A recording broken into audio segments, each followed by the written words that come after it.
দেশের সবচেয়ে বড় স্থল বন্দরে নেই কোনো সরকারি বা বেসরকারি হাসপাতাল, আর হাসপাতাল না থাকায় দ্রুত চিকিৎসা সেবা নিশ্চিতের দাবিতে মানববন্ধন ও বিক্ষোভ কর্মসূচি অনুষ্ঠিত হয়েছে।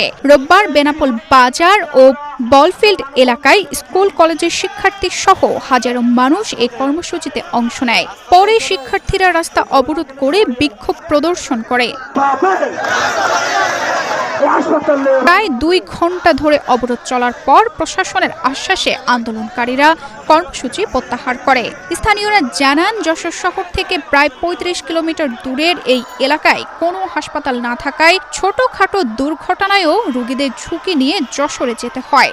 বন্দর এলাকায় শ্রমিক সহ সাধারণ মানুষ প্রতিনিয়ত দুর্ঘটনার শিকার হলেও চিকিৎসা সেবার অভাবে চরম ভোগান্তি পোহাতে হচ্ছে তাদের। এ পরিস্থিতি দ্রুত সমাধান এবং বেনাপোলে হাসপাতাল স্থাপনের জোর দাবি জানান স্থানীয়রা। তানজিদা রহমান, ইনায়া, বাংলাদেশ প্রতিদিন।